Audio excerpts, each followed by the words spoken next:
আসসালামু আলাইকুম।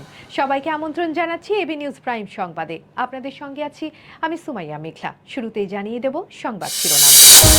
বাংলাদেশ ভারত সীমান্তে রক্তপাতে নিয়ে রিজভির প্রশ্ন, রূপপুর প্রকল্পের দুই বিদেশিকে হয়রানিতে আটক সেই টিকটকার। ঠাকুরগাঁওয়ে কালাবাবু ও ধলাবাবু গরুকে দেখতে মানুষের ঢল, মাগুরার লিচুতে মৌসুমের রং, জমে উঠেছে গ্রামীণ অর্থনীতি। নেত্রকোনায় শিশু ধর্ষণ মামলায় অভিযুক্ত মাদ্রাসা শিক্ষক কারাগারে, কর্ণফুলী নদী রক্ষায় হল ঐতিহ্যবাহী সাম্পান খেলা। মধ্যপ্রাচ্যে ড্রোন হামলার নতুন উত্তেজনা, কাতার, কুয়েত ও আমিরাতের আকাশে নিরাপত্তা সংকেত। ইরাকে গোপন ঘাঁটি বানিয়ে ইরান হামলার প্রস্তুতি, ইসরায়েলের কার্যক্রমে নতুন তথ্য প্রকাশ করল ওয়াল স্ট্রিট জার্নাল। বাংলাদেশের লিড নিশ্চিত করল মিরাজের ফাইফার, বাংলাদেশের জন্য ফিফা বিশ্বকাপ সম্প্রচার অনিশ্চয়তা কাটছে। দর্শক, এতক্ষণ শুনছিলেন শিরোনাম, এখন বিস্তারিত। প্রতিবেশী রাষ্ট্র ভারতকে উদ্দেশ্য করে কঠোর বার্তা দিয়েছেন প্রধানমন্ত্রী, রাজনৈতিক উপদেষ্টা ও বিএনপির সিনিয়র যুগ্ম মহাসচিব রুহুল কবির রিজভী। তার বক্তব্য, বাংলাদেশের সঙ্গে স্থায়ী বন্ধুত্ব গড়তে হলে সীমান্তে সহিংসতার মনোভাব পরিহার করতে হবে। রোববার রাজধানীর ডিপ্লোমা ইঞ্জিনিয়ারিং ইনস্টিটিউটের ৪৫তম কাউন্সিল উদ্বোধন শেষে তিনি বলেন, ভারতে নির্বাচন হচ্ছে, এটি তাদের অভ্যন্তরীণ বিষয়। সেখানকার জনগণ যাকে খুশি ভোট দিয়ে ক্ষমতায় আনতে পারেন, এতে বাংলাদেশের কিছু বলার নেই। কিন্তু প্রশ্ন হলো, কেন বারবার বাংলাদেশিদের গুলি করে হত্যা করা হবে? সীমান্তে এই রক্তপাত আর কতদিন চলবে? হত্যা করা হয়েছে ব্রাহ্মণবাড়িয়ার একশনে। এগুলো কিসের আলামত? এটা তো পৃথিবী, এটা তো বাংলাদেশ, এমনকি ভারতের জনগণও তো চায় না যে প্রতিবেশী দুটি দেশ, সেই দুটি দেশ শান্তিপূর্ণ থাকতে চায়। আপনি বারবার সীমান্তকে রক্তাক্ত করতে থাকবেন, এইভাবে তো একটি ভালো সম্পর্ক কখনোই গড়ে ওঠে না। দিল্লিকে অবশ্যই এই রক্তপাত বন্ধ করতে হবে। বাংলাদেশের সাথে যদি একটি স্থায়ী বন্ধুত্ব গড়ে তুলতে চান, তাহলে এই যে একটা মানে সহিংসতার মনোবৃত্তি, এটা পরিহার করতে হবে। অন্যদিকে নাটোরের লালপুরে গ্রিন ভ্যালি পার্কে ঘুরতে আসা রূপপুর পারমাণবিক বিদ্যুৎ কেন্দ্রের দুই বিদেশি নাগরিককে হয়রানির ঘটনায় এক টিকটকারকে আটক করেছে পুলিশ। সন্দেহভাজন হিসেবে আরও একজনকে জিজ্ঞাসাবাদে নেওয়া হয়েছে।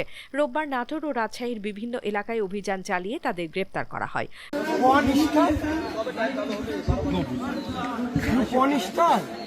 পুলিশ ও পার্ক কর্তৃপক্ষ জানায়, শুক্রবার টিকটক বন্ধু মিলন মেলা ২০২৬ নামে একটি অনুষ্ঠানে শতাধিক তরুণ তরুণী পার্কে জড়ো হয়। দুপুর ২:৩০টার দিকে পার্কের সন্ধ্যা মালতী পিকনিক স্পটের পাশ দিয়ে হাঁটার সময় রূপপুর প্রকল্পে কর্মরত দুই বিদেশির পথ রোধ করে কয়েকজন যুবক। তারা অশ্লীল মন্তব্য করে বিদেশিদের হেনস্থা করে এবং পুরো ঘটনাটি ভিডিও ধারণ করে। খবর পেয়ে পার্কের ব্যবস্থাপক এস.এম. ওয়াজিদুর রহমান ও কর্মীরা এসে পরিস্থিতি নিয়ন্ত্রণে আনেন। আসন্ন কোরবানির ঈদকে সামনে রেখে ঠাকুরগাঁওয়ে দুই বিশালাকৃতির গরুকে ঘিরে সৃষ্টি হয়েছে ব্যাপক আগ্রহ। কালাবাবু ও ধলাবাবু নামে এই দুই গরুর মোট ওজন প্রায় ৮৫ মণ। প্রতিদিনই দূর দূরান্ত থেকে মানুষ ছুটে আসছেন বিসমিল্লা অ্যাগ্রো ফার্মে, কেউ কৌতূহলবশত, কেউ আবার কোরবানির জন্য পছন্দের গরুটি দেখতে। ফার্ম জুড়ে এখন উৎসব মুখর পরিবেশ, আর সামাজিক যোগাযোগ মাধ্যমেও গরু দুটির ছবি ও ভিডিও ছড়িয়ে পড়েছে দ্রুত। খামার সূত্রে জানা যায়, কয়েক বছর ধরে বিশেষ যত্নে লালন পালন করা হয়েছে ফ্রিজিয়ান জাতের এই গরুগুলোকে। প্রতিদিন নির্দিষ্ট খাদ্য তালিকা অনুযায়ী সবুজ ঘাস, ভুসি, খৈল, ভুট্টা, খড়সহ বিভিন্ন ফলমূল খাওয়ানো হয়। খামারের কর্মীরা জানান, কোনো ধরনের ক্ষতিকর ওষুধ বা ইনজেকশন ছাড়াই সম্পূর্ণ প্রাকৃতিক উপায়ে বড় করা হয়েছে কালাবাবু ও ধলাবাবুকে। গরু দুটিকে সাজানো হয়েছে বিশেষভাবে বর কনের আদলে সাজসজ্জা, গলায় রঙিন ফিতা, মাথায় অলংকার, শরীরে নকশা করা কাপড়। অন্যদিকে স্বাদ, গুণগত মান ও ঐতিহ্যের অনন্য সমন্বয়ে দেশের অন্যতম জনপ্রিয় ফল মাগুরার লিচু, বিশেষ করে জেলার হাজরাপুর এলাকার লিচু জিআই পণ্যের স্বীকৃতি পাওয়ার পর এর সুনাম ছড়িয়ে পড়েছে দেশজুড়ে। চলতি মৌসুমে বাজারে উঠতে শুরু করেছে এই সুস্বাদু ফল, আর লিচুকে ঘিরে প্রাণচাঞ্চল্য ফিরে এসেছে স্থানীয় অর্থনীতিতে। স্থানীয় চাষিদের সঙ্গে কথা বলে জানা যায়, এবছর আবহাওয়া অনুকূলে থাকায় জেলায় লিচুর ফলন মোটামুটি ভালো। কোথাও বাম্পার ফলন, কোথাও তুলনামূলক কম, তবে সামগ্রিকভাবে উৎপাদন সন্তোষজনক হওয়ায় খুশি বাগান মালিক ও ব্যবসায়ীরা। মাগুরা সদর উপজেলায় রয়েছে ৩,০০০-এরও বেশি বাণিজ্যিক লিচু বাগান। এসব বাগানকে কেন্দ্র করে পরিবহন, পাইকারি বেচা কেনা, শ্রমিক নিয়োগ, প্যাকেজিং সহ বিশাল অর্থনৈতিক কর্মকাণ্ড গড়ে উঠেছে। দেশি জাতের পাশাপাশি বোম্বাই ও চায়না ৩ জাতের লিচুর চাষ এখন ব্যাপক জনপ্রিয়। নেত্রকোনায় আলোচিত শিশু অন্তঃসত্ত্বা হওয়ার ঘটনায় অভিযুক্ত মাদ্রাসা শিক্ষককে কারাগারে পাঠানো হয়েছে। রোববার বিকেলে আদালতে হাজির করার পর অতিরিক্ত চিফ জুডিশিয়াল ম্যাজিস্ট্রেট মহসিনা ইসলাম তাকে জেল হাজতে প্রেরণের নির্দেশ দেন।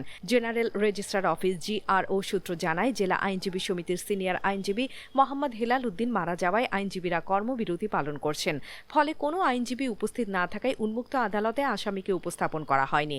আদালত নির্দেশ দিয়েছেন, আগামী 21শে মে আসামিকে পুনরায় হাজির করতে হবে। মামলাটি স্থানীয়ভাবে ব্যাপক আলোচনার জন্ম দিয়েছে এবং তদন্তের অগ্রগতি নিয়ে সাধারণ মানুষের আগ্রহও বাড়ছে। অন্যদিকে চট্টগ্রামের ঐতিহ্যবাহী কর্ণফুলী নদীকে দখল ও দূষণ থেকে রক্ষার দাবিতে অনুষ্ঠিত হয়েছে 20তম সাম্পান খেলা। নদী ও সাম্পান দুটি চট্টগ্রামের সংস্কৃতি ও ইতিহাসের অবিচ্ছেদ্য অংশ, আর এই আয়োজন সেই ঐতিহ্যকে নতুন প্রজন্মের সামনে তুলে ধরার এক গুরুত্বপূর্ণ উদ্যোগ। রোববার বিকেল 4টায় নদীর বিভিন্ন পয়েন্ট জুড়ে অনুষ্ঠিত এই প্রতিযোগিতায় অংশ নেন বিভিন্ন এলাকার সাম্পান চালকরা। উদ্বোধনী বক্তব্যে সংসদ সদস্য সরওয়ার জামাল নিজাম বলেন, কর্ণফুলী নদী ও সাম্পান খেলা চট্টগ্রামের পরিচয়ের অংশ। এ ধরনের আয়োজন শুধু বিনোদন নয়, বরং নদী রক্ষায় জনসচেতনতা তৈরিতেও বড় ভূমিকা রাখে। তার বক্তব্য নদী সংস্কৃতি সংরক্ষণ নিয়ে নতুন আলোচনার জন্ম দিয়েছে। যুক্তরাষ্ট্র ও ইসরায়েলের সঙ্গে ইরানের ভঙ্গুর যুদ্ধবিরতির মাঝে মধ্যপ্রাচ্যে 3 দেশে ড্রোন হামলার ঘটনা নতুন করে উদ্বেগ বাড়িয়েছে। কাতারে একটি বাণিজ্যিক জাহাজে আগুন ধরে গেলেও কুয়েতে ও সংযুক্ত আরব আমিরাতে তাৎক্ষণিক ক্ষয়ক্ষতির খবর পাওয়া যায়নি। ফরাসি বার্তা সংস্থা এএফপি রোববার পৃথক প্রতিবেদনে এসব হামলার তথ্য তুলে ধরেছে। সংযুক্ত আরব আমিরাতের সামরিক বাহিনী জানিয়েছে, ইরান থেকে ছোড়া অন্তত 2টি ড্রোন তাদের আকাশে শনাক্ত ও বাধা দেওয়া হয়েছে। প্রতিরক্ষা মন্ত্রণালয়ের বিবৃতিতে বলা হয়, ইরানের প্রকাশ্য হামলা শুরুর পর থেকে আমিরাতের আকাশ প্রতিরক্ষা ব্যবস্থা এখন পর্যন্ত 551টি ব্যালিস্টিক ক্ষেপণাস্ত্র, 29টি ক্রুজ ক্ষেপণাস্ত্র এবং 2265টি ড্রোন মোকাবেলা করেছে। একই দিনে কাতারের প্রতিরক্ষা মন্ত্রণালয় জানায়, আবুধাবি থেকে কাতারের জলসীমায় প্রবেশ করা একটি বাণিজ্যিক জাহাজকে লক্ষ্য করে ড্রোন হামলা চালানো হয়। এতে জাহাজে সামান্য আগুন ধরে, তবে কেউ আহত হয়নি। মন্ত্রণালয় সামাজিক যোগাযোগ মাধ্যম এক্সে জানায়, মেসাইদ বন্দরের উত্তর পূর্ব দিকে জাহাজটি হামলার শিকার হয়। এর আগে ব্রিটেনের সামুদ্রিক নিরাপত্তা সংস্থা জানিয়েছিল, দোহার উত্তর পূর্বাঞ্চলে একটি পণ্যবাহী জাহাজ অজ্ঞাত ক্ষেপণাস্ত্র সদৃশ বস্তুর আঘাতে ক্ষতিগ্রস্ত হয়েছে। মধ্যপ্রাচ্যের আকাশে এই ধারাবাহিক ড্রোন হামলা অঞ্চলটির নিরাপত্তা পরিস্থিতিকে আরও জটিল করে তুলছে, বিশেষ করে যখন ইরান ও পশ্চিমা শক্তিগুলোর মধ্যে উত্তেজনা সাময়িক যুদ্ধবিরতির মধ্যেও থামছে না।